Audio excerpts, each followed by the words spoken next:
Estimados amigos, tengan ustedes muy buenas tardes y sean todos muy bienvenidos a estas charlas virtuales que tradicionalmente el Club Coquimbo, cara social de la respetable Logia Luz y Esperanza número 11, ofrece a la comunidad y en esta oportunidad para compartir diálogos republicanos sobre Chile que anhelamos y queremos.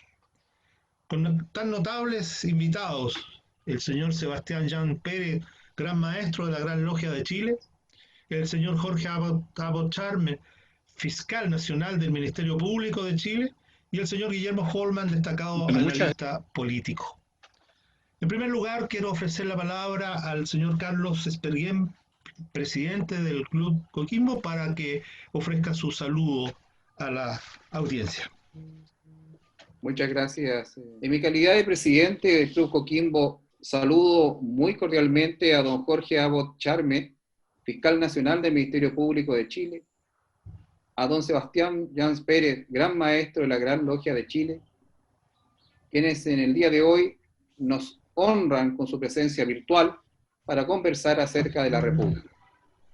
También saludo a don Guillermo Holzman, reconocido cientista político de nuestro país, en el día de hoy oficiará de moderador en estos diálogos republicanos. Estos llamados diálogos republicanos se realizan con ocasión de la celebración del 144º aniversario de nuestro Club Coquimbo, que fue fundado el 14 de septiembre de 1876 en la ciudad de La Serena, siendo la cara visible de la respetable Logia Luz y Esperanza número 11 de esta misma ciudad, que fue fundada el día 5 de junio de 1874 y que ha trabajado ininterrumpidamente desde esa fecha hasta hoy. Con estos diálogos nos interesa dar valor público al diálogo republicano, pues como se sabe, la república, etimológicamente hablando, se refiere a la res, a la cosa pública, lo que por definición interesa a todas y a todos. En consecuencia, es nuestra obligación moral proteger la manifestación política de la cosa pública, de la res pública, a saber, la democracia. Como sabemos, no morimos sin democracia, pero la democracia desarrolla la raza humana porque nos obliga a abogar y comprender al otro que piensa diferente. Hoy es necesario más que nunca expandir los valores de la tolerancia y el respeto hacia los otros y otras que piensan de manera distinta. Es un imperativo, ya que el mundo ya no es una comarca, ha transitado desde la comunidad a la modernidad, o más aún, a la posmodernidad. Antes, en la comunidad se compartía una misma conciencia social, un mismo destino humano, un mismo destino religioso, en fin, un mismo y único Dios. Pero hoy, en la modernidad, el rasgo común está radicado solo en la asociación de personas unidas simplemente por el contrato, el de Rousseau, donde ya no se comparte una misma conciencia social, donde ya no existen seres del todo domesticados por el poder. Se hace necesario establecer entonces los mecanismos para llegar a los puntos de encuentro en la ciudadanía tendiente al bien común.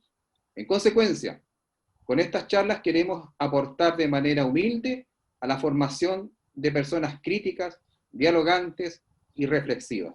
Muchas gracias por vuestra presencia a los invitados. Tenéis la palabra. Gracias, presidente. Estamos muy contentos y satisfechos de la respuesta de todos ustedes para estos espacios de conocimiento eh, y diálogos en el tiempo de la pandemia, ¿no? Como ya señalé, nos acompañan en esta oportunidad con notados invitados, el señor Sebastián Jan Pérez, gran maestro de la Gran Logia de Chile, historiador, escritor, autor de libros y artículos sobre la historia nacional, autor de libros y artículos sobre la historia masónica, simbolismo, filosofías masónicas, etcétera, y columnista de de diversas revistas y publicaciones nacionales e internacionales. Nos acompaña también el señor Jorge Abbott Charme, fiscal nacional del Ministerio Público de Chile, presidente de la IEMP, Asociación Iberoamericana de Ministerios Públicos, que reúne a todas las fiscalías iberoamericanas, más España y Andorra. Es abogado, docente académico en varias instituciones universitarias, es ex fiscal general de la Corporación de Asistencia Judicial de la región de Valparaíso y ex fiscal regional de las regiones Valparaíso, que comprendía a la tercera, a la cuarta y a la quinta regiones. Nos acompaña también el señor Guillermo Holman Pérez, magíster en ciencia política, analista político en diversos medios de comunicación, radio, televisión y medios escritos, tanto en Chile como en el extranjero. Es académico de pre y posgrado y asesor nacional e internacional en temas estratégicos, así como es miembro de diversos centros de estudio en ciencia política en Chile y en el extranjero. Para iniciar entonces estos diálogos, dejo con ustedes al moderador de los mismos, al señor Guillermo Holman. Guillermo, tienes la palabra. Muchas gracias, Eduardo. La verdad es que es un agrado poder compartir con ustedes, agradecer la invitación del Club Coquimbo, saludar a su presidente, Carlos Spergen, a todos los miembros del Gobierno Superior de la Gran Logia de Chile, a todo el público que nos está acompañando en esta oportunidad, y particularmente a nuestros dos invitados con quienes tenemos el privilegio de poder compartir ideas acerca de Chile. No es menor hacerlo en Coquimbo, no es menor hacerlo en este club, que, como se dijera, fue fundado en el año 1876, a poco andar de lo que era el nacimiento de nuestra república. En consecuencia, saludo muy cordialmente al fiscal nacional Jorge Abbott y también al gran maestro de la masonería de Chile, don Sebastián Jans Pérez. Sin lugar a dudas, lo que ha pasado digamos, en las primeras 20 años del siglo XXI nos ha marcado a todos, no solamente a nivel internacional, donde han habido muchos cambios, muchas modificaciones, pero también un cambio de humor, podríamos decir, en toda la sociedad. Hay un ciudadano mucho más empoderado que le exige al Estado, le exige a la democracia y le exige a sus líderes una visión distinta. En Chile nos encontramos en un momento en el cual nos preparamos para ir a un plebiscito que está definido como una ruta institucional desde el 15 de noviembre del año 2019, a raíz de lo que se ha llamado el estallido social de 18 de octubre. Y para empezar esta conversación, la verdad es que quisiera invitar a estas dos autoridades que tienen una visión, yo diría, distinta, pero comparten algo que es relevante. Poseen la visión de quien tiene una responsabilidad de ver el país desde su particular perspectiva del cargo que ocupan, uno en la institucionalidad del Estado, como es la Fiscalía Nacional, el otro en lo que es una institución que ha sido señera desde la independencia de Chile respecto a los valores democráticos y republicanos que se deben tener. En ese sentido, entonces, quiero preguntarle al fiscal nacional, pero ya como la persona y como la autoridad, y cómo él ha vivido una perspectiva de lo que ha sido Chile antes. ¿Qué cosas podemos rescatar como elementos importantes desde esa visión personal de lo que ha sido la historia de Chile, yo diría moderna, para poder entender qué cosa pasa hoy día? Fiscal, tiene la palabra. Muchas gracias. Bueno, en primer lugar, quisiera agradecer al presidente del Club Coquimbo, a mi muy buen amigo Carlos Spergen, por la invitación que me ha formulado. Saludar también, por cierto, al gran maestro de la masonería de Chile, don Sebastián Jans, a usted, don Guillermo, y a todas las personas que nos acompañan. Para mí, el estar presente hoy en esta actividad, la verdad, es que tiene un gran significado. Bien lo señalaba con anterioridad Carlos. A mí me unen algunos lazos con la masonería que se remontan a mi infancia. A mi infancia, yo desde niño, cuando niño, estudiaba en un colegio particular, ya, y por problemas económicos tuvimos que dejar todos los hermanos el colegio particular e irnos a un liceo, el Liceo Guillermo Rivera, que en aquel entonces era dirigido ya por don Carlos Úbeda Escobar y don Ramón Ibáñez Beño, ya dos grandes miembros de la masonería de Chile, quienes eran el rector y el inspector general de ese liceo donde yo estudié prácticamente toda mi educación. Y luego tuve también, ¿no es cierto?, la oportunidad de compartir con mi suegro, el padre de mi mujer, don Raúl Ursúa Rivero, ya quien perteneciera al Club Libertad, y que fuera un hombre que en su vida personal reflejara los valores, los grandes valores de la masonería, la tolerancia, la fraternidad, la convivencia. Una persona que me apoyó en tiempos muy difíciles para mí. Después del golpe militar estuve en mi suegro un enorme apoyo y que yo hasta aún al día de hoy agradezco.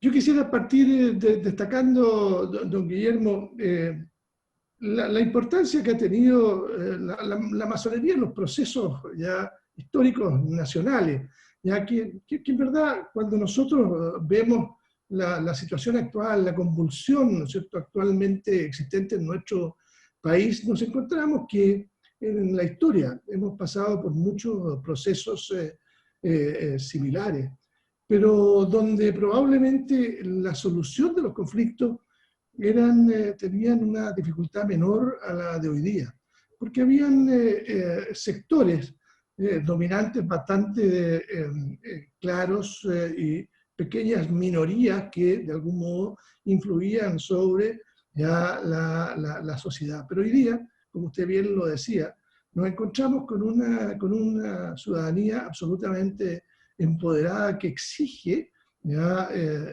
mayores derechos que lo que históricamente, ¿no es cierto?, han tenido. Si uno mira la historia y cómo hemos ido resolviendo los conflictos, ya nos damos cuenta que hemos vivido momentos de mucha crisis, ya partiendo, por ejemplo, no partiendo mucho antes, probablemente durante la independencia, pero luego, ya durante el periodo de Portales, el periodo, ¿no es cierto?, de Bulnes, Montt tuvo dos revoluciones, en el año 1851, 1859, ya, luego tuvimos también todo el proceso de la revolución de 1891, y cuando uno mira hacia atrás y ve, por ejemplo, ya en la época contemporánea al inicio de la logia, ¿no es cierto?, que hoy día es nuestra anfitriona, ve los constituyentes del año 1871.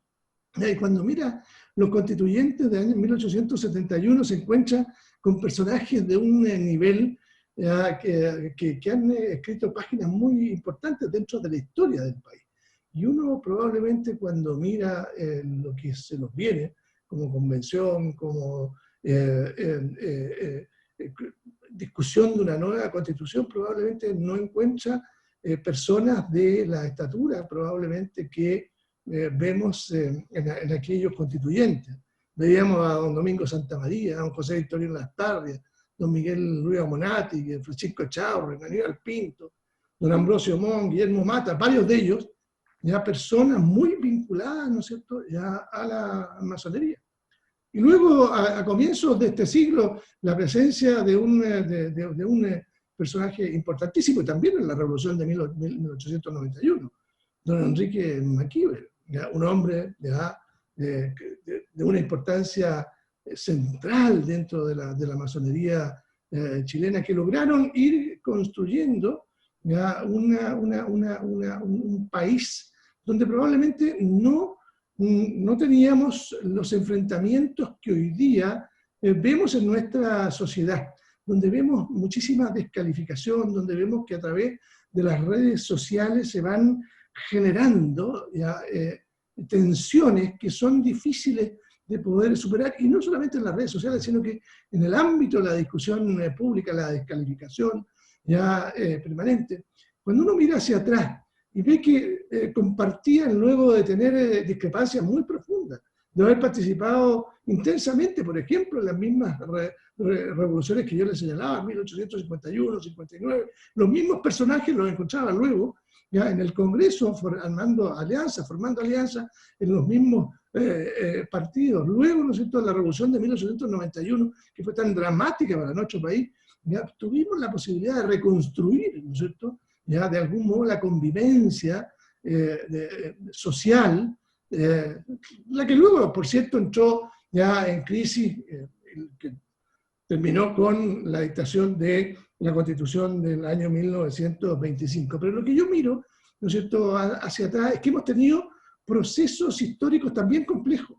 Ya cuando uno piensa a principios del siglo XX, ya toda la revolución social, ¿no es cierto?, ya producto de la decadencia de la industria salitrera, ya la desocupación, ya toda la tragedia de la Escuela de Santa María de Iquique, tantas otras ya que tuvimos la desgracia de vivir, pero se logró finalmente recomponer en momentos bastante convulsionados. Y luego ya tuvimos la oportunidad, ¿no es cierto?, de tener gobiernos que le dieron estabilidad a nuestro país, y que fueron gobiernos, especialmente los radicales, ya en la medianía, ¿no es cierto?, ya del siglo ya, 20, pues bien fueron los que fueron construyendo este país que, bueno, finalmente ya hizo crisis el año 1973. Nuestro desafío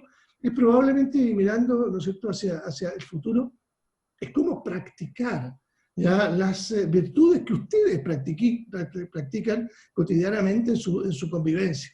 El respeto, ¿no es cierto?, al otro, la tolerancia, el poder comprender que hay pensamientos diferentes y cada uno de los pensamientos tienen valor en sí mismo y es posible construir un conjunto ya que aúne esos pensamientos y pueda, ¿no es cierto?, conformar ya una sociedad que esté unida en lo central, en lo fundamental, que es, ¿no es cierto?, la constitución de un país que mira hacia un futuro mejor, respetando ya la opinión, ¿no es cierto?, y la voluntad de todas las personas, y teniendo la democracia como la forma de resolver ya todos los conflictos al interior de la sociedad. Por eso, mirando, digamos, hacia atrás, ya yo creo que hemos pasado experiencias muy complejas y hemos sabido superarlas. Yo espero ya que lo podamos hacer también ya en el futuro. Probablemente no tengamos la posibilidad de hacer las reflexiones tan profundas que ustedes acostumbran a hacer en su propia convivencia. Desgraciadamente, la pandemia y todo el proceso que hemos vivido probablemente no nos permita tener el debate público que hubiéramos querido que precediera ya esta situación o esta decisión respecto del plebiscito del 25 ya de octubre próximo. Yo diría que en términos generales, así miro la historia, hemos tenido momentos complejos, hemos tenido la capacidad de superarlos. Hoy día probablemente la situación es diversa porque tenemos mucho más gente empoderada ya en la toma de decisiones. Todo el mundo está en la toma de decisiones y eso es una variable que hay que tener ya en cuenta al momento de tratar de construir, digamos, un futuro. Eso ya por ahora ya. Gracias, don Jorge. Digamos, y del punto de vista de una institución, yo diría que más bien está, yo decía, trabaja en la reserva de la sociedad. ¿Cómo se ve desde ahí esa enseñanza histórica o esa perspectiva histórica para quien se ha dedicado además a la historia tanto en lo masónico como en lo profano, como se diría en la institución? Gran maestro. Muchas gracias. Bueno, primero señalar el tremendo honor de estar conversando hoy día con don Jorge Abbott. Desde luego, agradecimiento a Carlos Spergen y al Club Coquimbo. Yo he tenido otra oportunidad en participar cuando, previo a las circunstancias en que hoy día me encuentro en este cargo, participé en la actividad del Club Coquimbo, lo cual me alegro mucho que hayan seguido perseverando en este esfuerzo de proyectar hacia la comunidad de La Serena lo que significa la reflexión necesaria desde el punto de vista de lo que es una comprensión de sociedad, una comprensión de república, y estos diálogos republicanos yo creo que son un buen aporte y mantienen una tradición del Club Coquimbo. Bueno, es difícil hablar de un análisis de la sociedad chilena dentro de una perspectiva histórica, sino desde lo personal. Este cargo, desde luego, no expresa un pensamiento de la masonería chilena, sino que representa fundamentalmente una responsabilidad institucional direccional y en una institución que tiene distintas miradas, tanto como sus miembros que la integran, frente a los procesos que vive nuestra sociedad y los procesos que afectan o favorecen, digamos, el desarrollo de nuestro país, de nuestra sociedad.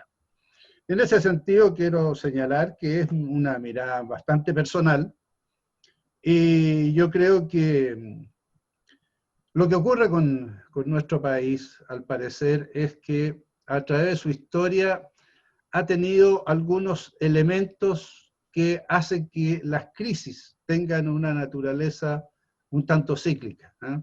De alguna manera, cada 30 años más o menos enfrentamos alguna crisis, y ello tiene que ver fundamentalmente, a mi juicio, con la permanente contradicción entre un pensamiento que busca consolidar determinadas condiciones de progreso y un sector con una mirada muy conservadora, muy tradicional, con una concepción del ejercicio y de los debates un tanto autoritaria.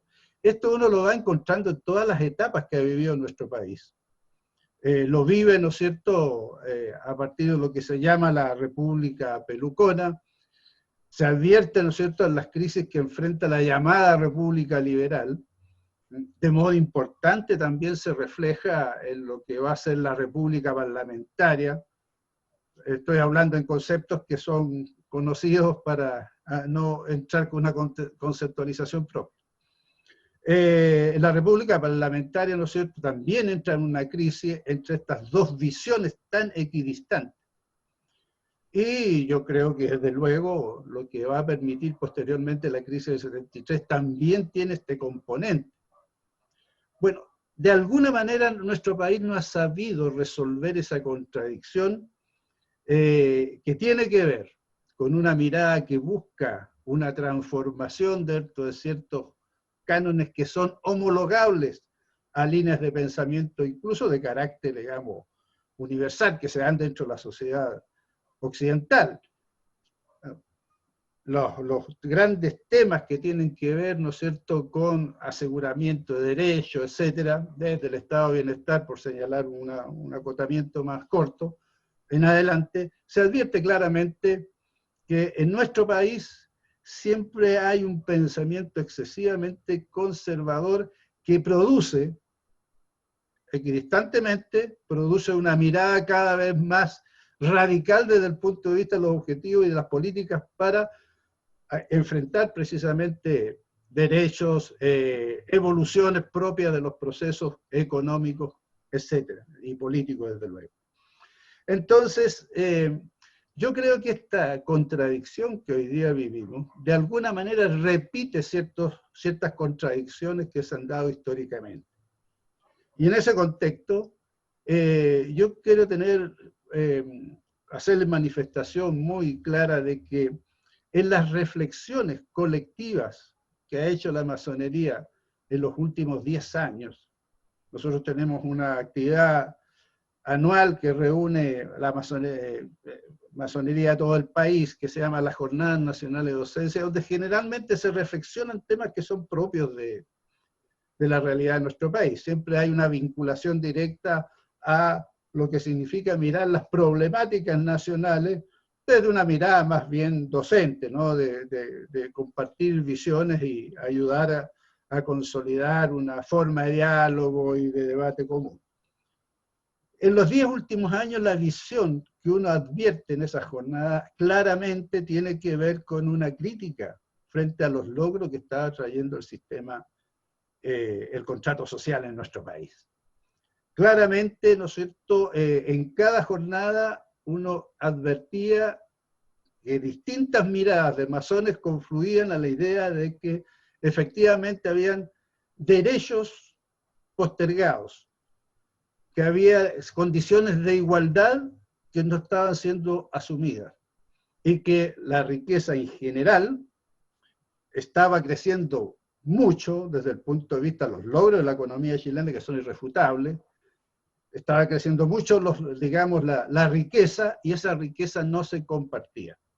Y por otro lado, en estos 10 años uno advertía que había una reflexión que apuntaba efectivamente a señalar que había sectores amplios de nuestra sociedad que consideraban que su dignidad estaba siendo atropellada a través de distintas expresiones, o realidades, o fenómenos, o problemas. Eso es una constante. Yo creo que cuando me toca asumir, digamos, este cargo, participo justamente ese año en una jornada, y me llamó la atención lo fuerte que era la reflexión en ese contexto. Por eso tuvimos que enfrentar una mirada desde quienes asumíamos en ese momento que apuntara a poner en evidencia que estábamos entrando a un proceso profundo de contradicción en nuestro país, digamos, también con la aportación de lo que significa una nueva forma de debatir. Y esa nueva forma de debatir tremendamente, ¿no es cierto?, intensa respecto a los usos de conceptos, por decirlo intensa, ¿no? Por lo menos muy, digamos, descalificadora, etc. O sea, si estábamos conversando de manera inadecuada en los distintos debates, si estábamos discutiendo los distintos debates, me refiero a los debates políticos donde se resuelven los problemas, donde se enfrentan los problemas, estamos en una argumentación tremendamente odiosa en algún sentido. Obviamente, problemas no resueltos, argumentación inapropiada para conversar, ¿no es cierto?, en el lenguaje, en la forma, obviamente íbamos a tener en algún momento un resultado que iba a ser complejo. Eso es en general una primera mirada que yo quiero poner en evidencia, o sea, no porque fuéramos tremendamente lúcidos, ¿no es cierto?, para entender que había algo, pero sí se detectaba respecto a lo que significa la representación o la presencia de masones en distintas partes del país que confluyen en el mismo tipo de apreciación sobre lo que estaba ocurriendo. Por lo tanto, yo diría que hay temas en nuestro país que son constantes y que no hemos sabido resolver como país. Y ello tiene que ver, desde luego, con miradas que no son capaces de construir capacidad de diálogo. En un momento se tuvo de manera excelente para recuperar la democracia, por ejemplo, y la forma de debatir era distinta, pero se agotó.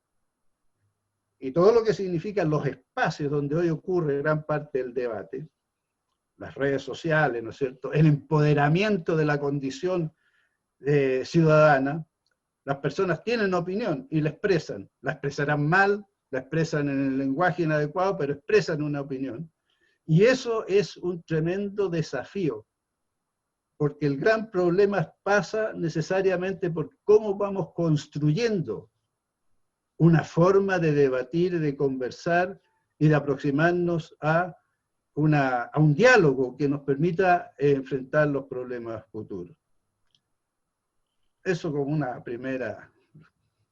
Muchas gracias, que sigo, digamos, a don Jorge, a don Sebastián, por esta primera aproximación. Nos coloca en perspectiva no solamente lo que ha sido la historia de Chile con sus conflictos, que no han sido menores, nos instalan en la idea de lo que es el pensamiento liberal y conservador del siglo XIX y parte importante del siglo XX, pero también nos va instalando respecto a aquellos desafíos que se van superando de una manera hasta traernos al momento presente. Hoy día, a nivel nacional, digamos, y creo que está bastante claro para todos, el eje central es la desigualdad. Una desigualdad que tiene distintas expresiones, diferentes dimensiones en su expresión, y que pasa a ser un eje estructurante no solamente para Chile, sino que para todo el mundo. Desde el año 2016, las democracias occidentales y también en países donde no hay democracias, la desigualdad empieza a generar expresiones sociales, empieza a generar protestas, y tanto es así que en el último trimestre de 2019, más de 80 países tuvieron protestas o movilizaciones con mayor o menor violencia, justamente, digamos, enarbolando la bandera de la desigualdad.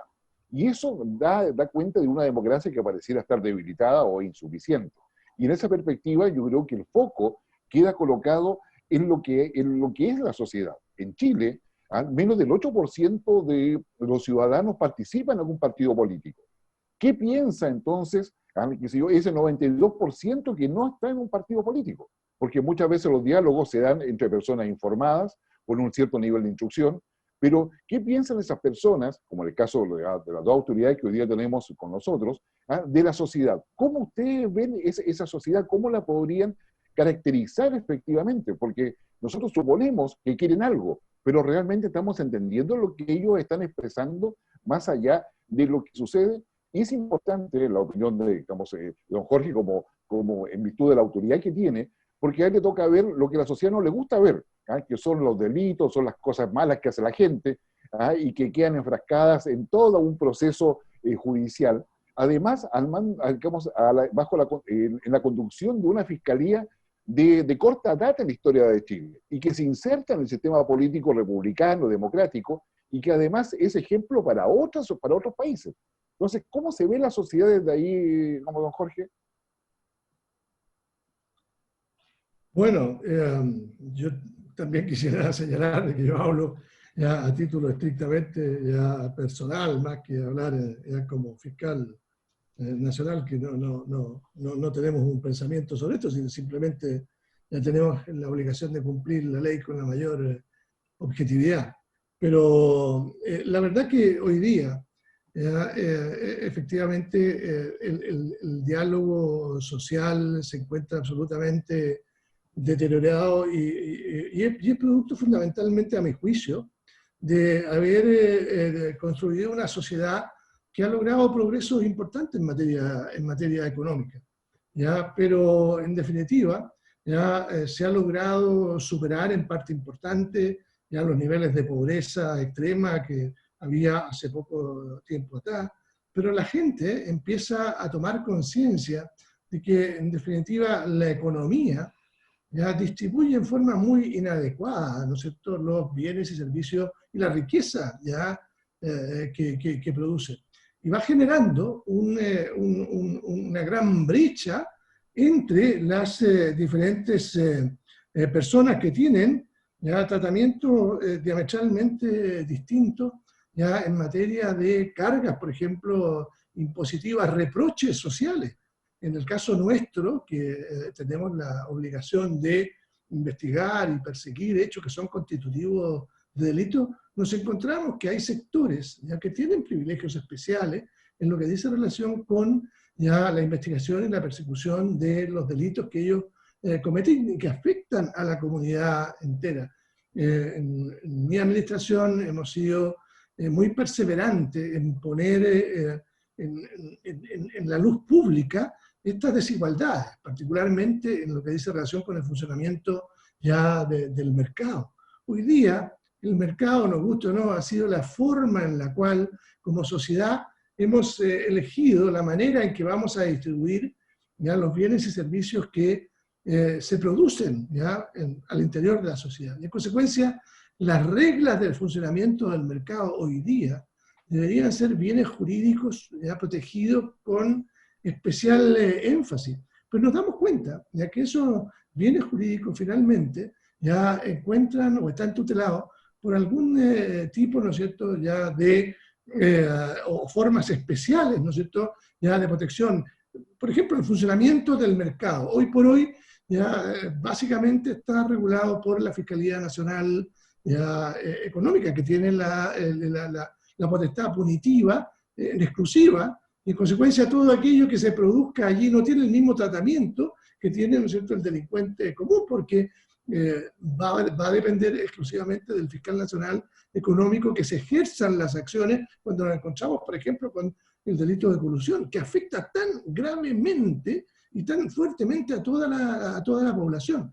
Y es cometido por los sectores, son hechos, ¿no es cierto?, que son cometidos por los sectores más empoderados de nuestra sociedad. Otro tanto ocurre en materia de delitos tributarios, donde la gente percibe que cuando él es sujeto pasivo, ¿no es cierto?, ya de alguna acción, ¿no es cierto?, del servicio de impuestos internos, pues bien, es muy riguroso el servicio, pero encuentra que el tratamiento de los grandes, ¿no es cierto?, ya empresarios es diferente. Lo que nosotros hemos sufrido, por ejemplo, en la investigación y la persecución ya de todo el financiamiento irregular de la política, donde en definitiva el Servicio de Impuestos Internos ha tenido una actitud absolutamente discriminatoria, ya pasiva, frente, digamos, a un sector social que ocupa puestos, ¿no es cierto?, o lugares de poder dentro de nuestra sociedad.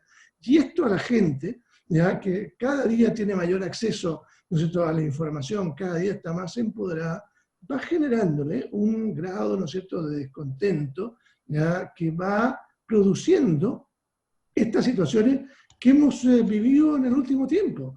Lo que ocurrió en octubre, ¿no es cierto?, el año pasado, no tiene que ver fundamentalmente con eso, con esta rabia, ¿no es cierto?, que fue anidándose en cada una, ¿no es cierto?, de las personas que jamás nos imaginamos que tuviera la magnitud que tuvo y que tiene ya actualmente, producto, ¿no es cierto?, de esta sociedad que no sabe ya repartir con igualdad, ya con mayor justicia, ya la riqueza que va produciendo, y más bien lo que va generando es, ¿no es cierto?, la acumulación de la riqueza de unos pocos y también la acumulación, ¿no es cierto?, del poder en esos mismos pocos. Y en consecuencia, creo, digamos, ¿no es cierto?, que la forma de abordar esto, ya, en definitiva, pues bien, tiene que ver, digamos, con la posibilidad de una mayor justicia, ya particularmente justicia de carácter tributario, un mayor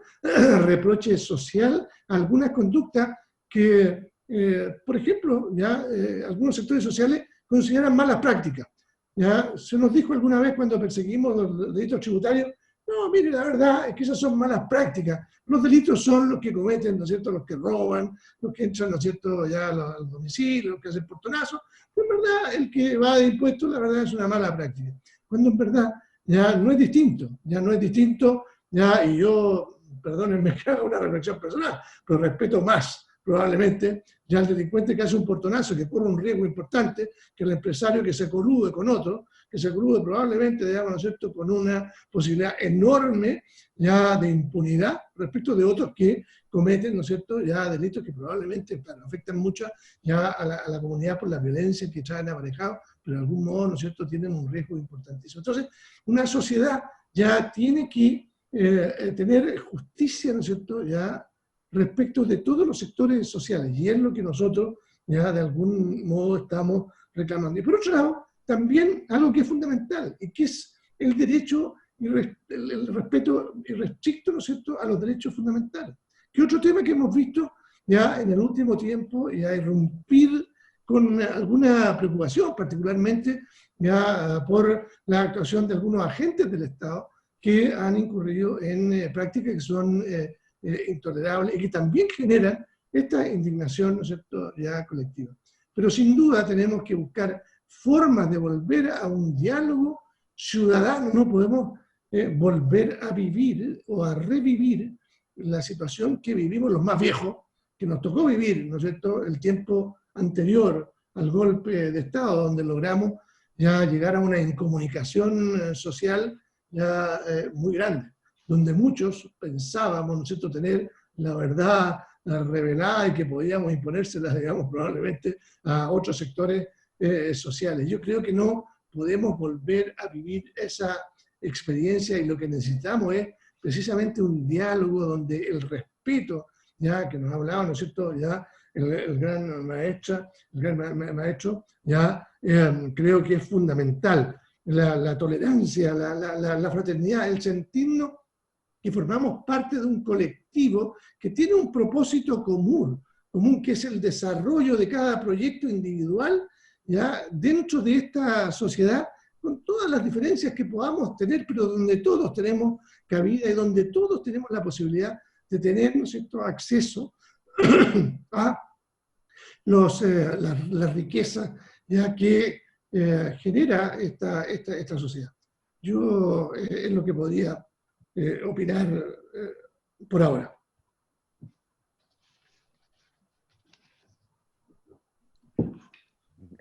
Hay mucho de eso en términos de que efectivamente la sociedad encuentra que el mercado abusa de ellos y el Estado no lo defiende.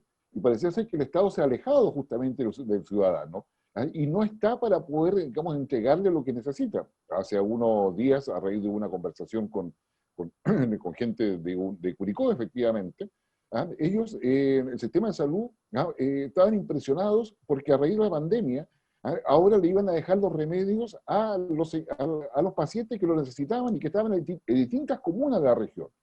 Y se sorprendían de que nunca se les había ocurrido eso. Y los pacientes estaban fascinados porque llegaba un vehículo, primero con ayuda de empresas, de hecho, posteriormente con radiotaxis, llegaban con los remedios a su casa.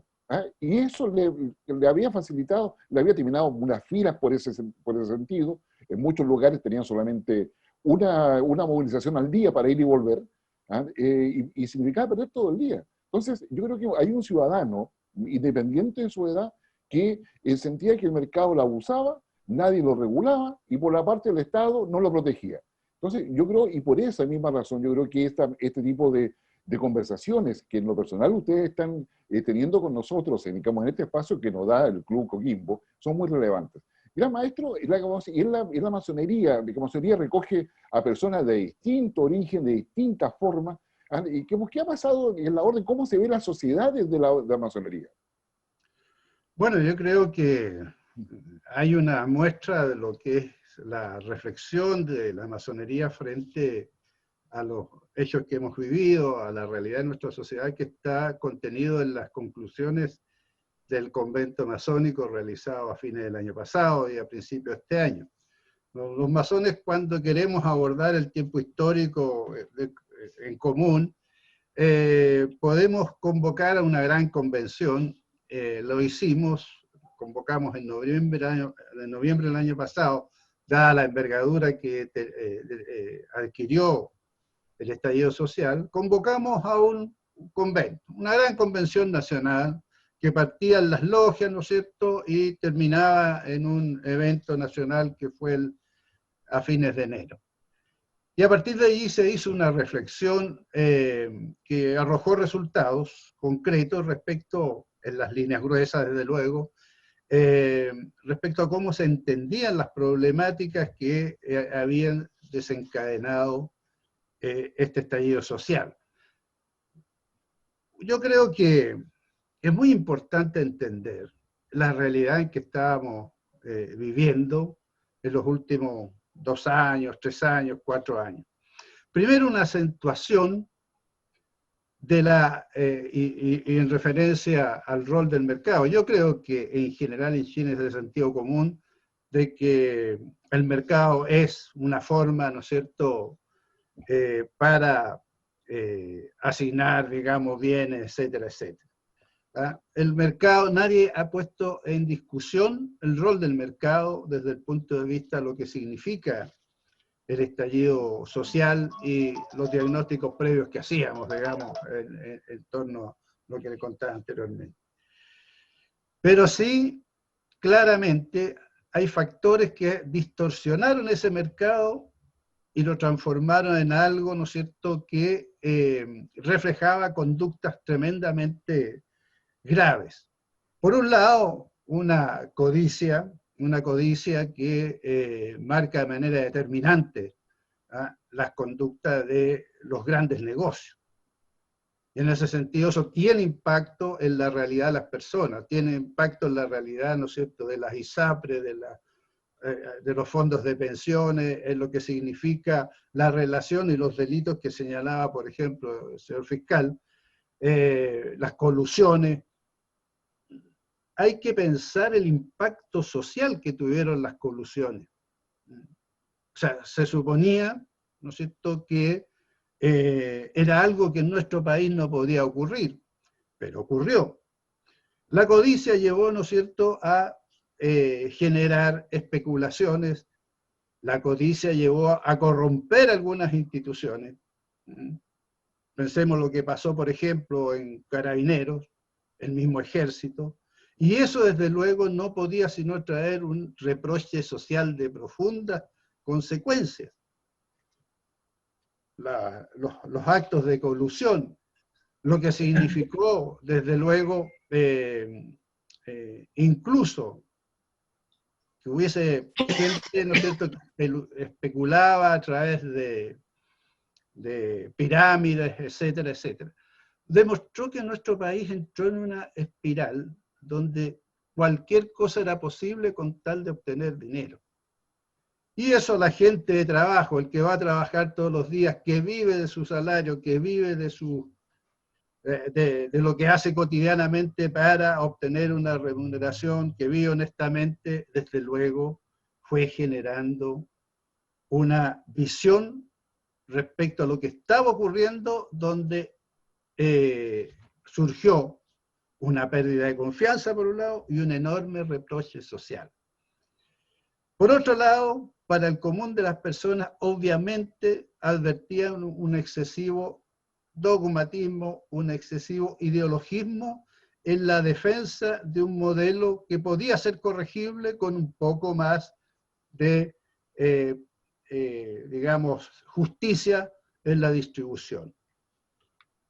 Uno cuando algunas semanas atrás revisaba yo los índices Gini, y bueno, en general, digamos, todas las personas que buscan conocer cuál es la realidad de la equidad en los distintos países, el índice Gini es un buen referente. Y Chile venía hace muchos años, o sea, de cuando participa en la OCDE, se incorpora, a través del tiempo venía dando señales muy concretas. Y fíjese que debe haber sido en diciembre más o menos, el Programa de Naciones Unidas para el Desarrollo en la oficina en Chile entregó una auditoría de la democracia chilena, y donde se veía como una consecuencia permanente de lo que estábamos haciendo institucionalmente un desprestigio creciente respecto a las instituciones y sobre todo de las instituciones políticas que son las encargadas de entregar las soluciones y de construir las soluciones, digamos, que tiene el país y de construir las esperanzas de los chilenos. Es a través de la política donde podemos visualizar qué viene para el futuro, o cómo podemos construir un futuro común. Y lo que señalaba crecientemente en los últimos 7, 8, 9, 10 años, las encuestas realizadas para ver cuál era la credibilidad de las instituciones, etcétera, todas reflejaban un decreciente y definitivo, digamos, descrédito de la actividad política. Entonces, si la política no estaba siendo creíble, si el mercado estaba conteniendo delitos, malas prácticas, y que involucraba también relacionalmente a personas que tenían liderazgo político, obviamente esto iba a tener alguna consecuencia. Necesariamente tenía que tener una consecuencia. Entonces, yo creo que lo que tenemos hoy día, como consecuencia de todo esto que hemos vivido, uno advierte todavía que no hay una capacidad de entender que la codicia tenemos que acotarla. Tenemos que acotarla. Las ganancias, si tú ganas 10, no puedes querer ganar 15 o 20. Tenemos que acotarla y tenemos que acotarla con los instrumentos legales, con los acuerdos políticos, etcétera, etcétera. Si tenemos, ¿no es cierto?, desde luego una condición de desigualdad, tenemos que ver cómo resolvemos esa condición de igualdad. ¿Y quién tiene que resolverlo? Desde luego, la apreciación respecto al Estado, me parece que lo decía Guillermo, ¿no? Cuando ocurre esto de la pandemia, el Estado pasa a ser central en la solución del problema. Y las empresas, ¿no es cierto?, descansan en la capacidad del Estado de resolver el problema.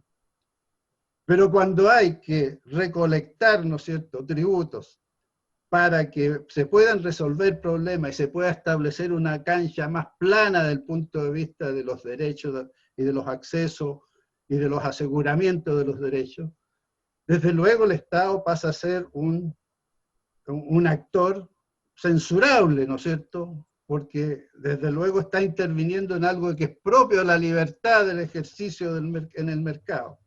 Entonces, yo creo que lo que hay que poner en discusión hoy día, de manera determinante, hasta dónde es legítimo márgenes de ganancia respecto a los distintos negocios.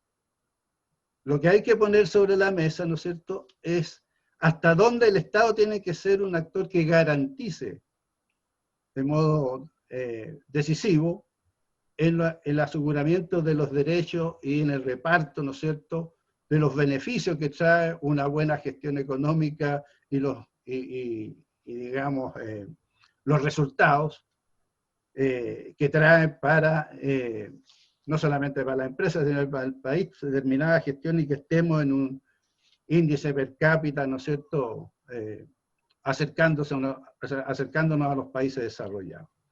Entonces, esos son temas que tienen que discutirse y tienen que resolverse. Si no somos capaces de resolver lo que no debe ocurrir en el mercado, lo que debe ocurrir en el Estado y lo que debe ocurrir desde el punto de vista de los derechos y de los beneficios, es muy difícil que tengamos posibilidad de construir una sociedad más reconciliada. Hoy día hay una gran odiosidad producto de todas estas cosas que no han sido resueltas. Hay una condición de intolerancia muy fuerte en los debates, producto de que el nivel de contradicciones respecto a los temas de fondo es muy alto. Por lo tanto, el gran esfuerzo que tenemos que hacer es abrir espacios para discutir, dialogar y construir una mirada común. Sí lo ha podido hacerlo en otras oportunidades. Lo pudo hacer para recuperar la democracia. No es muy lejana la experiencia para comprobar que efectivamente cuando hay voluntad de poner los temas sobre la mesa y ponernos a trabajar en un interés común, es posible hacerlo. Yo creo que tengo la convicción de que uno de los temas que debemos de erradicar es el excesivo ideologismo. Hay un excesivo ideologismo. Yo respeto a las personas que han participado, por ejemplo, en el debate que hubo respecto al 10%. Desde luego, tiene su opinión. Pero se produjo una, digamos, defensa excesivamente ideológica respecto a lo que significaba el retiro del 10%, en circunstancias que cuando fue entregado el 10% y el impacto que tuvo en la economía, produjo un silencio total de todos los especialistas que defendían fuertemente el hecho de que era intocable los fondos de pensión. Entonces, eso demuestra que de alguna manera las cosas ideológicas prevalecen de modo exacerbado y no el sentido común, no el propósito de bien común que debiera animar cuando se buscan soluciones a crisis como la presente. Hoy día tenemos un país que está sometido y que está metido, digamos, a una condición tremendamente grave desde el punto de vista económico y social. Sabemos que los márgenes, ¿no es cierto?, de la pobreza van a crecer, los índices de pobreza van a crecer. Sabemos, ¿no es cierto?, que hay un contingente importante de las personas digamos, con posibilidad de trabajar que no van a recuperar su trabajo, tanto porque va a ser un proceso muy lento, la recuperación digamos, de fuentes de trabajo, como también lo que significa la recomposición del trabajo desde el punto de vista de una economía que está saliendo de una realidad mucho menos tecnológica a una mucha más tecnologizada. Por lo tanto, hay seguramente la posibilidad de que un desempleo estructural, como se dice, ¿no es cierto?, esté fuertemente arraigado en nuestro país por mucho tiempo, lo cual significa que no va a haber trabajo legal, un trabajo legítimo, sino que mucho trabajo, digamos, trabajo coyuntural, ¿ah? Y muchas personas, ¿no es cierto?, sin derechos generados de la legislación del trabajo.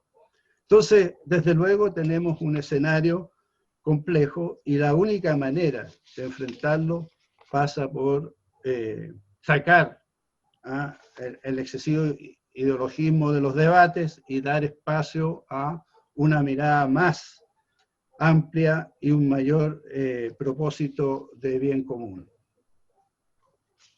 Gracias.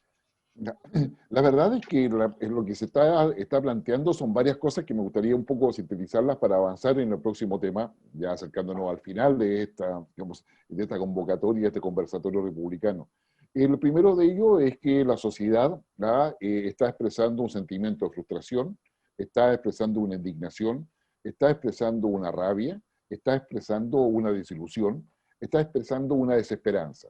Es interesante todos estos elementos, todos estos conceptos que hemos señalado, porque también nos está diciendo de que hay un ideologismo que está en los extremos, que define una polarización, pero hay una sociedad que está sintiendo la vida en forma distinta y que no encuentra respuesta en la política, y que no encuentra respuesta en los liderazgos. Y ahí yo creo que hay un tema que resulta ser muy interesante al respecto a lo que se nos viene por delante. Eso por un lado. Por otra parte, quisiera tomar unas palabras que dijo la canciller Angela Merkel, la da unas 4 o 5 semanas atrás en Alemania, en una de sus tantas intervenciones, y señalaba, decía, con el consenso de Washington en el año 1989, se nos dijo que el mercado solucionaba todas las cosas de la vida, que el mercado daba desarrollo. Después el 2008 y el 2009, a raíz de la crisis subprime, que afectó a la economía a nivel mundial, se nos dijo que lo que había que hacer era avanzar hacia la autorregulación del mercado. Y lo hicimos, ella misma decía, y lo hicimos. Pero sucede que ahora con la pandemia, nos encontramos que necesariamente hay que regular el mercado, porque de lo contrario la sociedad no va a funcionar. Esa sociedad, digamos, esa sociedad de bienestar, esa sociedad que busca el desarrollo, no va a funcionar. Y eso nos coloca frente al tema de cuál es la relación entre Estado y mercado y cómo incorporamos la sociedad. Pero aquí los quiero llevar ya al tema más que yo creo que nos interesa a todos. Efectivamente, el acuerdo que se firma el 15 de noviembre, el Acuerdo por la Paz y Nueva Constitución, busca generar una solución o plantear un camino institucional, mejor dicho, una respuesta institucional a lo que fue el estallido del 8 de octubre. Lo hacen los partidos políticos y eso yo creo que queda reflejado en la frase, ¿no es cierto? No son 30 pesos, son 30 años. Pero después se nos viene la pandemia, que es la que estamos viviendo actualmente. Y en esta pandemia pareciera ser que el contenido del debate constitucional ya no es los 30 años pasados, sino que cómo evitamos la desigualdad en los 30 años futuros. Entonces, la cuestión es, bueno, ¿cómo ha cambiado el contenido de este debate y cómo hacemos, digamos, y me sumo con todos los que están participando en este conversatorio, para cooperar a que ese contenido efectivamente tenga una respuesta institucional, ya sea ganando el apruebo, que tiene un camino establecido, o eventualmente ganando el rechazo, que va a tener que dar respuesta a lo mismo, idealmente, porque estamos frente a una interrogación del futuro casi en forma imperativa. Digamos, don Jorge, ¿cómo se ve desde su perspectiva?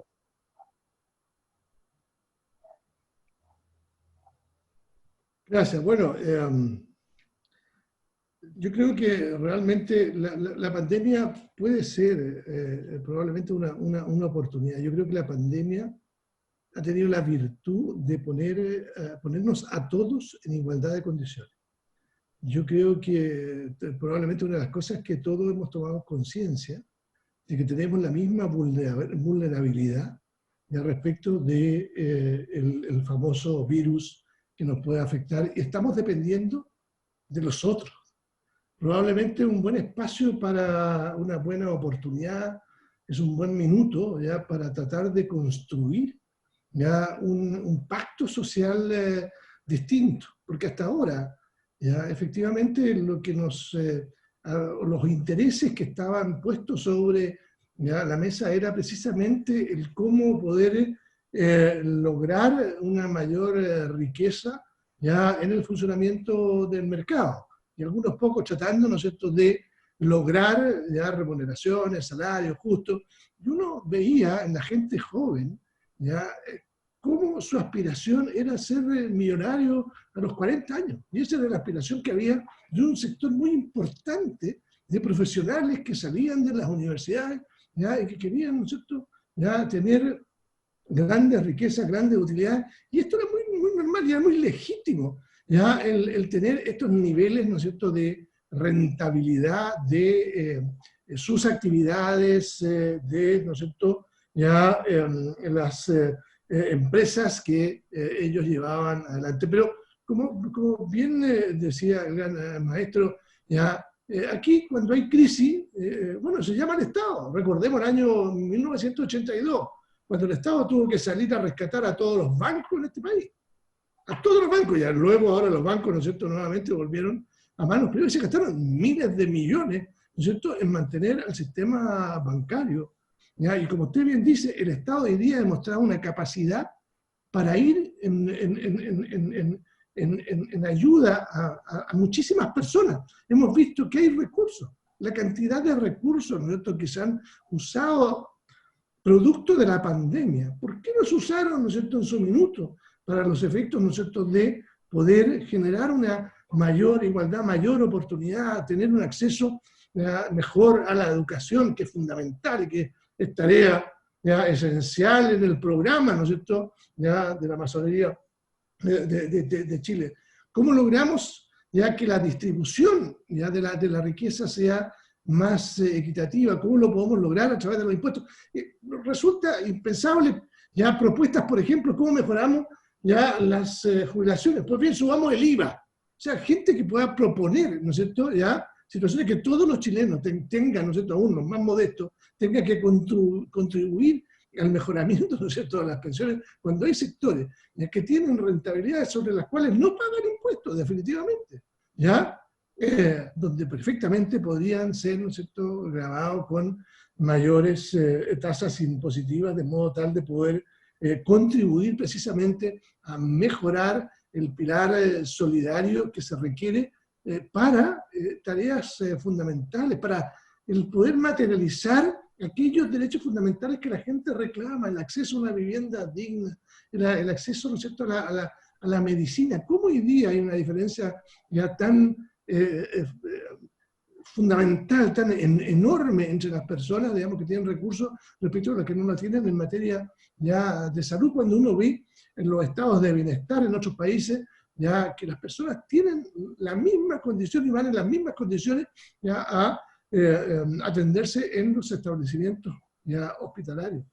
¿Cómo se le asegura a la gente la educación en términos gratuitos? En países no tan lejanos, en Argentina, en realidades que no son tan distintas y lejanas a la nuestra. En consecuencia, aquí, ¿no es cierto?, lo que falta es retomar un pacto social donde efectivamente ya pongamos la fraternidad, por decirlo, ya como un elemento fundamental, y no esto de entender que solo, digamos, el egoísmo, ¿no es cierto?, propio del funcionamiento del mercado es lo que nos va a permitir tener un crecimiento económico, porque es un poco la teoría, digamos, que nos han vendido hasta ahora.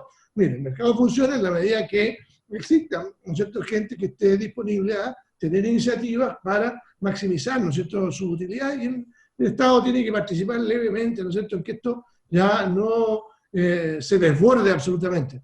Pero uno ve, ¿no es cierto?, ya que el Estado puede tener una participación muchísimo mayor y puede haber mucho más justicia, ¿no es cierto?, en la distribución de los bienes y servicios ya que se producen en el país, la riqueza que el país produce. Y además riqueza muchas veces que en la mayoría de los casos, ya que proviene de recursos que no son renovables, recursos que pertenecen a todos, ¿ya? Y que se van a agotar. Se está agotando, ¿no es cierto?, los minerales, se está agotando el agua. Bueno, tenemos alguna perspectiva con, ¿no es cierto?, las energías renovables para el futuro. Pero ahí hay, ¿no es cierto?, bienes que pertenecen a todos los chilenos, ya, porque son bienes que son concesibles, que son de propiedad, ¿no es cierto?, ya del Estado, son propiedad de todos y que se conceden, como los minerales, como el agua, ya, que pertenecen a la sociedad completa y que se usan en beneficio de unos pocos. Entonces creo que el gran desafío, ¿no es cierto?, que viene es cómo somos capaces, ¿no es cierto?, de articular un nuevo pacto ya social que nos permita asegurar esos estándares básicos, ¿no es cierto?, para las personas, fundamentalmente los temas que se han hablado en educación, en salud, ¿no es cierto?, en vivienda, y eso es perfectamente posible, ya creo, lograrlo con el crecimiento económico que hemos logrado hasta ahora y que logramos como país. Lo que necesitamos es una mejor distribución. Y también lo que necesitamos es ya una mayor transparencia en lo que dice relación con ya la actuación de nuestras propias autoridades, un mayor acceso a la información ya a todo el público. Creo que en eso también estamos en bastante deuda ya con la ciudadanía. Eso también. Gracias. Gracias, don Jorge. Don Sebastián. Bueno, perdón. Yo creo que yo soy un convencido de que nuestro país puede encontrar fórmulas de diálogo que permitan abordar esto con mucha mayor, digamos, disposición, ¿eh? Quitar los ideologismos, ponernos en una perspectiva común. Yo creo que mi confianza nace precisamente del acuerdo por la paz y la nueva constitución que se produjo en el Parlamento. Es ciertamente, eso tenemos que entenderlo en el contexto que se produjo.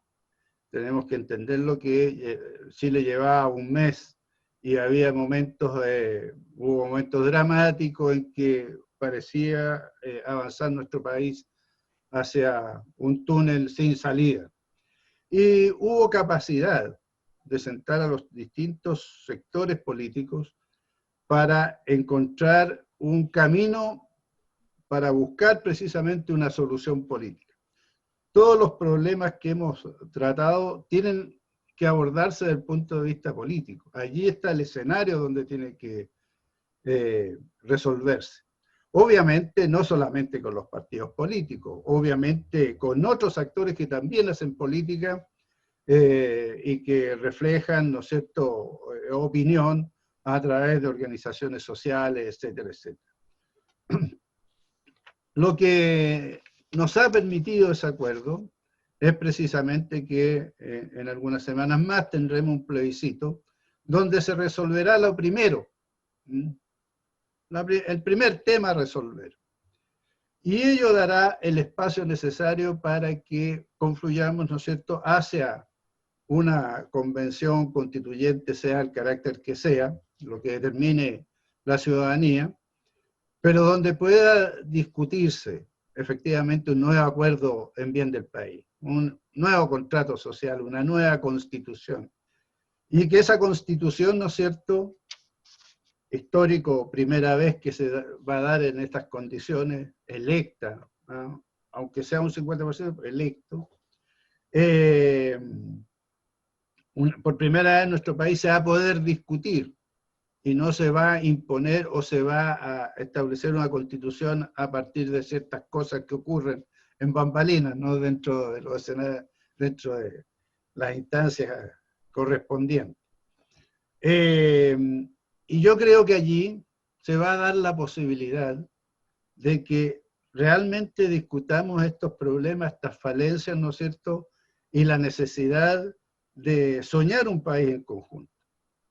Y ello tiene que ver, soñar el país en conjunto, con el respeto que se tengan los adversarios, ¿no es cierto?, en la forma de discutir, pero también respecto a la necesidad imperiosa de llegar a acuerdos que impidan que nuestro país se siga perdiendo oportunidades por un lado, pero sobre todo que impidan, ¿no es cierto?, o sea, circunstancias que impiden que se encuentren soluciones eficaces para un conjunto de problemas.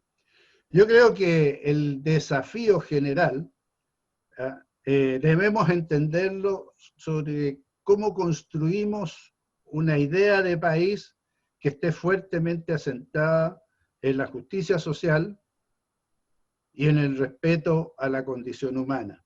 Y cuando decimos la condición humana, todo lo que aquello que implican derechos, ¿no es cierto?, y reconocimientos y validación de lo que somos en la más absoluta diversidad.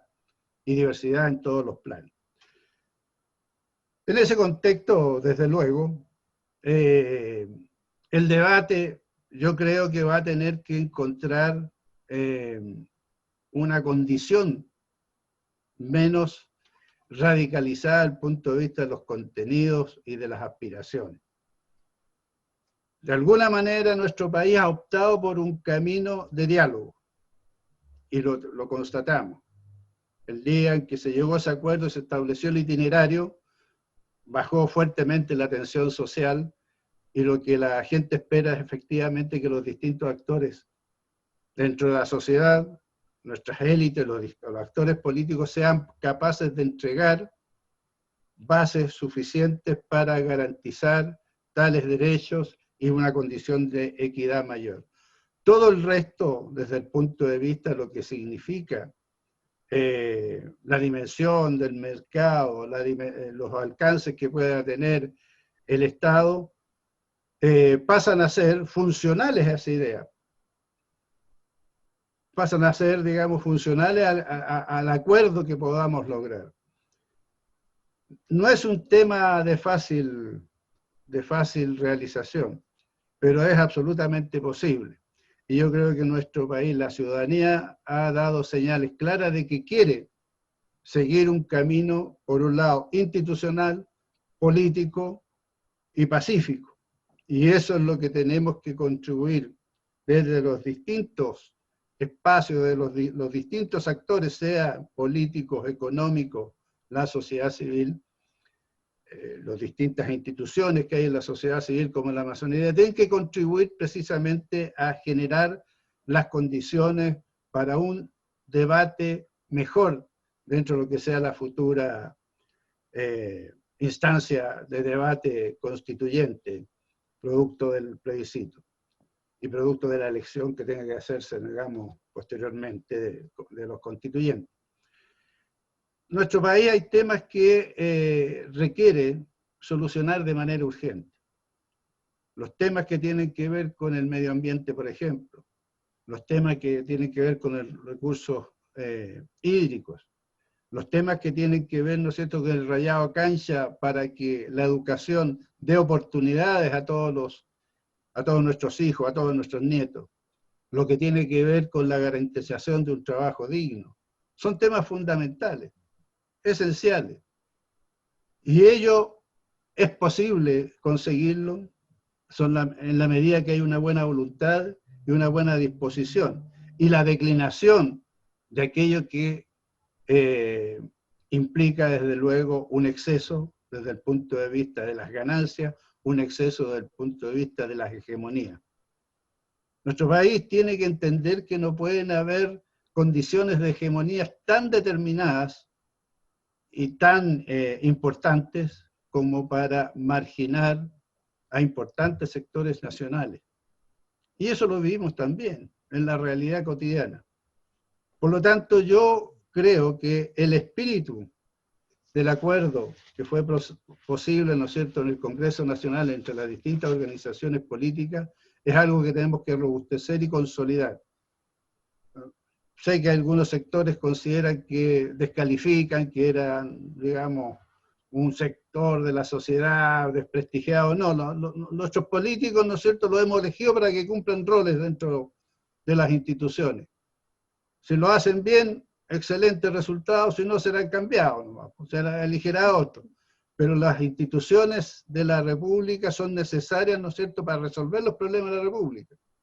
Y en ese contexto yo creo que tenemos que tener mucha confianza, poner mucha confianza en lo que significa el camino institucional que se ha trazado, porque ello es un camino efectivamente de paz y de búsqueda de un consenso. Gracias. Ya.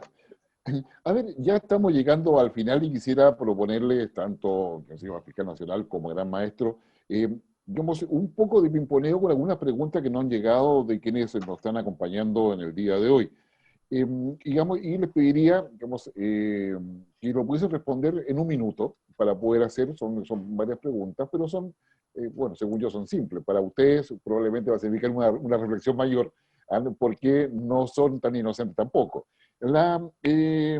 Don Jorge, ¿cómo vive usted las redes sociales? Porque las redes sociales finalmente pareciera ser que hay un juez que aparece ahí a través de minoría intensa, que siguió y que de alguna forma cuestiona lo que hace la fiscalía, cuestiona lo que hacen los fiscales, cuestiona lo que hace la justicia, cuestiona desde el presidente a todas las instituciones en realidad del país. ¿Cómo percibe usted las redes sociales hoy día y su rol en la política?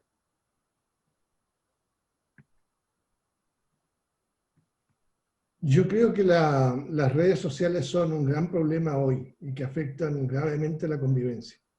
Ya, porque a partir de afirmaciones en 140 caracteres, ya que se van repitiendo y van aumentando, porque pareciera que las redes sociales, la virtud de quienes están en las redes sociales es ir incrementando ya el mensaje, particularmente negativo, ya que van instalando ciertas personas, ya, y uno ve ya que se generan posverdades que no tienen ningún correlato con la realidad. Se crean realidades que no existen, y nosotros ya somos habitualmente víctimas de aquello. Hay afirmaciones que están hoy día en el colectivo, ¿no es cierto?, ya de nuestra comunidad, que son absolutamente falsas, que se han construido a partir, ¿no es cierto?, del uso de las redes sociales, que de tanto repetirse, llegan a constituirse como una verdad, no siendo ya tal verdad, y sin que nadie tenga interés en ir, ¿no es cierto?, a establecer esa verdad. Entonces, creo, digamos, que las redes sociales, los términos que funcionan actualmente, que solo un porcentaje muy pequeño de las personas que están en las redes sociales son los que ya lideran ya el manejo de la misma, y luego tienen personas que van retuiteando y agregando elementos, ¿no es cierto?, a una información absolutamente parcial y sin mayor fundamento. Creo que las redes sociales, los términos que se han planteado, ya, o que se están planteando, o se están usando, son muy complejas. Miren lo que ha pasado en otros países. Han terminado la elección de algunos presidentes que probablemente, con alguna reflexión un poco mayor, no estarían donde están, ¿ya? Y además permite la manipulación, ¿ya?, de la ciudadanía común, lo ha permitido, ¿no es cierto?, hasta por potencias extranjeras, digamos, en la experiencia comparada. Entonces, yo veo que las redes sociales son un buen problema, que hay que manejarlas con mucha responsabilidad, y su contenido, las personas deben, ¿no es cierto?, entender, ¿ya?, que no corresponde necesariamente a una realidad, ya, que tenga un correlato efectivo, ya, en, ¿no es cierto?, los hechos que están sucediendo en nuestra sociedad. Y la masonería complica las redes sociales, gran maestro, ¿no? Bueno, las redes sociales complican en todos lados, pues, ¿eh? Son un problema. Bueno, las redes sociales obviamente tienen dueños, y los dueños ganan mucha plata con las redes sociales, sacando precisamente la condición humana a veces la más perversa. Yo creo que uno de los actores o de los factores que han empobrecido y que han radicalizado los debates dentro de nuestra sociedad, ¿no es cierto?, las redes sociales han sido determinantes para destruir nuestro diálogo democrático, para destruir la forma, ¿no es cierto?, adecuada de llevar los debates. Da espacios a las personas que tienen mayor odiosidad, da espacio a las personas que tienen mayor, digamos, fobias, etcétera, y tienen una parte, desde luego, que contribuye a cierto debate, pero en general yo creo que han sido uno de los enemigos de la democracia, ha terminado siendo las redes sociales, porque quita los espacios formales, quita los espacios necesarios. Hoy día no es importante estar en un sindicato, por ejemplo, y sin embargo tiene mucha más trascendencia la permanencia en un sindicato, ¿no es cierto?, para una persona, que lo que puede hacer la expresión a través de redes sociales. Y eso pasa. Entonces yo creo que, desde luego, los beneficiados de lo que ocurre en las redes sociales, con impactos dramáticos en las democracias en muchos lugares del mundo, los beneficiados son los propietarios de las redes sociales. Y eso es un negocio. Por lo tanto, tiene una parte tremendamente negativa. Yo no digo absolutamente negativa, pero una parte importante es negativa para la forma en que las personas construyen los diálogos y los espacios de conversación. ¿Ah? Lo que hacen las redes sociales es destruir esos espacios de conversación, esos espacios de debate. La masonería también ha tenido algunos problemas con las redes sociales, fundamentalmente con el uso de WhatsApp, y a pesar de todas las virtudes que pueda tener el sistema, tiene la parte negativa. Yo creo que las democracias en general tienen que entrar a legislar ya lo que ocurre con las redes sociales, ¿no? Porque el uso ilimitado ha producido distorsiones importantes desde el punto de vista de la institucionalidad y la práctica democrática dentro de la ciudadanía. Sí, don Jorge, una pregunta que nos llega también y que yo creo que, digamos, usted tiene yo diría, la particularidad de que está en un puesto que sí esto lo tiene que haber pensado y que yo creo que muchos lo quieren escuchar. Digamos, ¿qué piensa usted de la figura del ombudsman? Dentro de un debate, qué sé yo, que podría darse dentro de lo que es el futuro institucional de nuestro país. Mire, yo trabajé 20 años en asistencia jurídica gratuita, ¿ya? Y muchas veces estuve allí en esa región, en la cuarta región de Coquimbo. Todos los consultorios jurídicos gratuitos dependían ya de la Corporación de Asistencia Judicial de la región de Valparaíso, donde yo era director general. Y desde entonces, ya que siempre yo he pensado de que debería existir una institucionalidad, ¿ya? Una institucionalidad que fuera, que tuviera una amplia representación de la ciudadanía, de la cual dependiera, ¿ya?, el ombudsman, y que pudiera, ¿ya?, el ombudsman tener tres funciones fundamentales. Uno, la defensa, ¿no es cierto?, del individuo frente al Estado, frente a las acciones del Estado, ¿ya? Y ahí uno perfectamente podría decir, mire, aquí podría depender ya la Defensoría ya penal pública cuando el Estado actúa ya como ejerciendo la potestad punitiva del Estado, ¿ya? Podría también actuar, digamos, en sede administrativa, ¿ya? También en lo que dice en relación de la situación que se produce en la desigualdad entre las personas entre sí. Es decir, hay personas que están empoderadas porque tienen recursos contra las personas que no tienen recursos y que necesitan asesoría ya, jurídica, ¿no es cierto?, gratuita, ya, y debería, ¿no es cierto?, haber un sistema ya que permitiera finalmente dar esa, ¿no es cierto?, posibilidad. Y finalmente dar atención, ¿no es cierto?, ya a las personas que son víctimas de delitos. Pero todo esto, ya, producto de, o todo esto dentro de una institucionalidad que tenga una legitimidad social de tal naturaleza que pueda enfrentar cualquier poder que eventualmente pueda afectar a los ciudadanos. Y lo pienso a partir ya de mi experiencia personal con el golpe de Estado. Porque si hubiéramos tenido, ¿no es cierto?, una institucionalidad con una legitimidad social, ¿no es cierto?, transversal, probablemente no habríamos necesitado a la Iglesia Católica que se hiciera cargo, ¿no es cierto?, de la defensa de los derechos fundamentales. Probablemente no se habrían cometido la cantidad de abusos que se cometieron, producto de no tener un contrapeso de una gran legitimidad social donde creo, digamos, que podría estar inserta una figura como del ombudsman. Es decir, digamos, a alguien que represente el interés del ciudadano, pero con una enorme legitimidad dentro de la estructura social. Y para esto se requiere probablemente, ¿no es cierto?, ya una especie de institucionalidad que recoja transversalmente, ¿no es cierto?, todas las manifestaciones de nuestra sociedad de modo tal de darle ese empoderamiento ya a esta figura. Y no simplemente un ombudsman que sea un agente más del Estado, por mucho que sea autónomo, ya, porque finalmente puede ser arrasado, ¿no es cierto?, por el resto, ¿no es cierto?, de los poderes del Estado o, ¿no es cierto?, el poder privado. En consecuencia, se requiere una institucionalidad muy, muy fuerte y muy potente.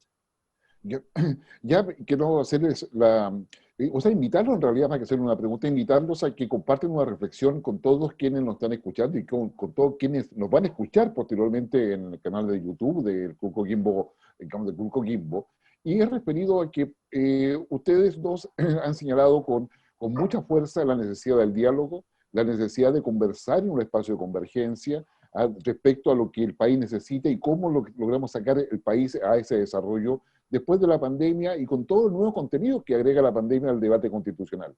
Pero sin embargo, también han señalado de que hay polarización, hay grupos, minoría intensa, como yo los denomino, que están como tensionando el debate y evitando el diálogo. Entonces la reflexión, en términos muy breves, les quiero pedir a cada uno, de qué manera, digamos, que si yo, podríamos nosotros ayudar a neutralizar estas minorías intensas y contribuir al diálogo que el país necesita.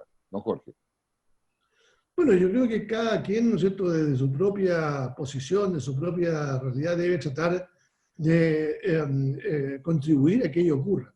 Nosotros, por ejemplo, en la Fiscalía, antes de que ocurriera la pandemia, teníamos organizado todo un sistema de reflexión, ¿ya?, respecto de la convención, ya, que eventualmente pueda aprobarse en el próximo plebiscito, de hacer una reflexión al interior de nuestra propia institución, un diálogo entre todos, de modo tal de ir formando una masa crítica, ya que pudiera aportar, ¿no es cierto?, a estos diálogos, ¿no es cierto?, ciudadanos que tienen que necesariamente darse en un ambiente de respeto, ya, entre todos, y superar esta polarización. Yo tengo esperanza, le reitero, que a raíz de la pandemia, un poco lo que decía antes, ya, que nos ha demostrado, ya, que por mucho que nosotros podamos tener, por mucho que podamos ganar, por mucho, digamos, que podamos ya tener recursos acumulados, la verdad que siempre vamos a depender de nuestros vecinos, vamos a depender, digamos, de las personas que nos rodean, vamos a depender del otro. Creo que esto nos da un golpe ya de realismo respecto a la necesidad de vivir en comunidad, en sociedad, que nos obliga a tener un diálogo, ya, de manera tal de construir un país sobre bases, digamos, consensuadas y con respeto, ya, a todos los pensamientos, ya, y con la participación de todos. Gracias, don Jorge. Digamos, don Sebastián.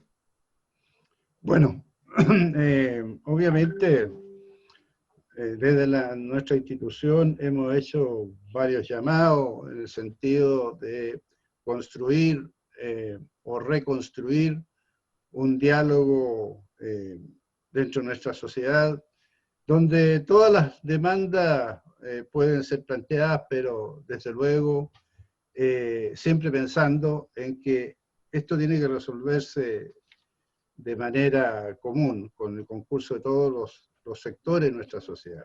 Por lo tanto, es importante debates como estos, es importante que reconstruyamos la trama de debates normales dentro de una democracia, necesarios dentro de una democracia, en los distintos niveles donde cada cual pueda aportar. Y ese ha sido nuestro mensaje a nuestra membresía. Cada uno se tiene que transformar en un actor contribuyente a una nueva forma de conversación, de debate, de discusión.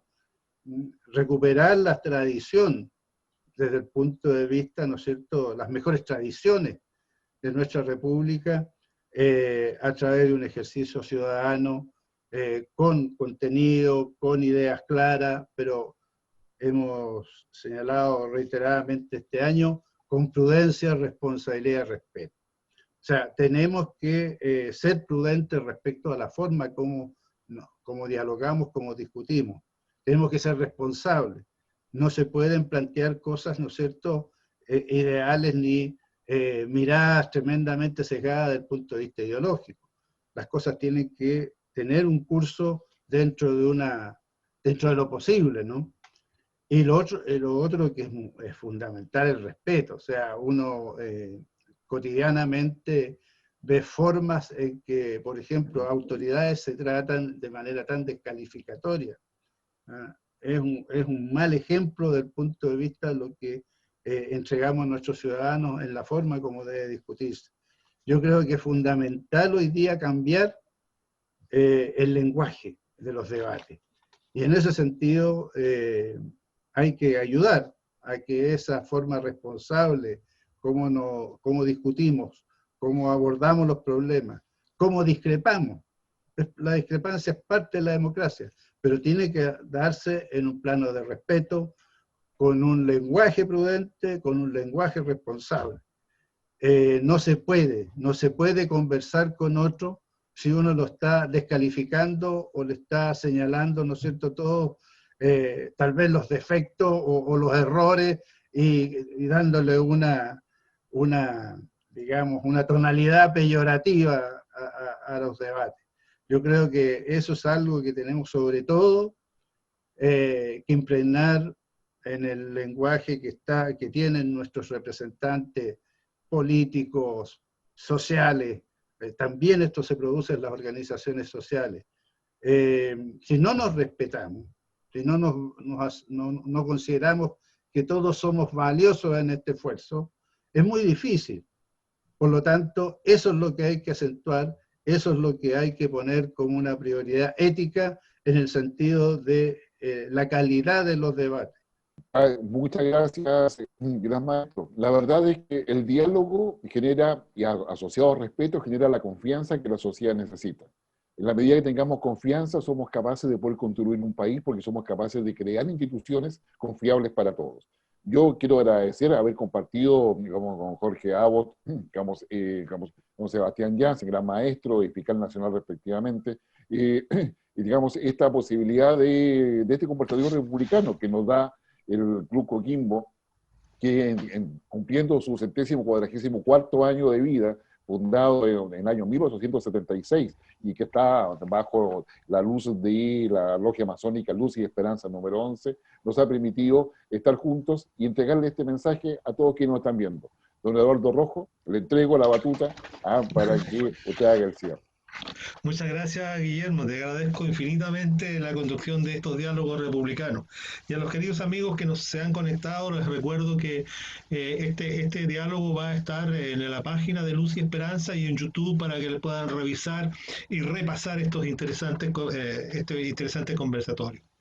Estimados amigos, agradecemos muy sinceramente el habernos acompañado esta noche y aprovecho la oportunidad para dejarlos cordialmente invitados a nuestro siguiente encuentro, el próximo martes 13 de octubre, a la misma hora, en el que analizaremos un tema también apasionante y muy nuestro.